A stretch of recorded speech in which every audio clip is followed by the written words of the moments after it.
ನಟಿ ರಚಿತಾ ರಾಮ್ ವಿರುದ್ಧ ಮತ್ತೊಂದು ದೂರು. ರಚಿತಾ ರಾಮ್ ವಿರುದ್ಧ ಅಡ್ವಾನ್ಸ್ ವಾಪಸ್ ಕೊಡದ ಆರೋಪ ಕೇಳಿಬಂದಿದೆ. ಈಗಾಗಲೇ ಸಂಜು ವೆಟ್ಸ್ ಗೀತಾ 2 ಸಿನಿಮಾ ಚಿತ್ರತಂಡ ಈಗಾಗಲೇ ರಚಿತಾ ರಾಮ್ ಅವರ ವಿರುದ್ಧ ಫಿಲ್ಮ್ ಚೇಂಬರ್ಗೆ ದೂರು ಕೊಟ್ಟಿತ್ತು. ಇದೀಗ ಮತ್ತೊಂದು ದೂರು.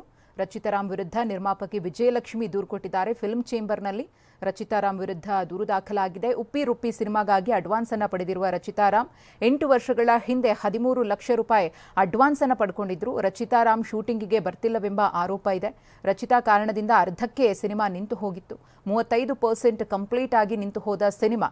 ಆದರೆ ಅಡ್ವಾನ್ಸ್ ಅನ್ನು ಇನ್ನೂ ಕೂಡ ವಾಪಸ್ ಕೊಟ್ಟಿಲ್ಲ ಅಂತ ಹೇಳಿ ನಿರ್ಮಾಪಕಿ ರಚಿತಾ ರಾಮ್ ಅವರ ವಿರುದ್ಧ ಫಿಲ್ಮ್ ಚೇಂಬರ್ಗೆ ದೂರನ್ನು ಕೊಟ್ಟಿದ್ದಾರೆ. ಅವರ ವಿರುದ್ಧ ಕ್ರಮ ಆಗಬೇಕು ಅಂತ ಹೇಳಿ 8 ವರ್ಷಗಳ ಹಿಂದೆ ಉಪ್ಪಿ ಮತ್ತು ರಚಿತಾ ನಟನೆಯಲ್ಲಿ ಮೂಡಿ ಬರಬೇಕಿದ್ದಂತಹ ಸಿನಿಮಾ ಕಾರಣಾಂತರಗಳಿಂದಾಗಿ ಅದು ಅರ್ಧಕ್ಕೆ ನಿಂತಿತ್ತು.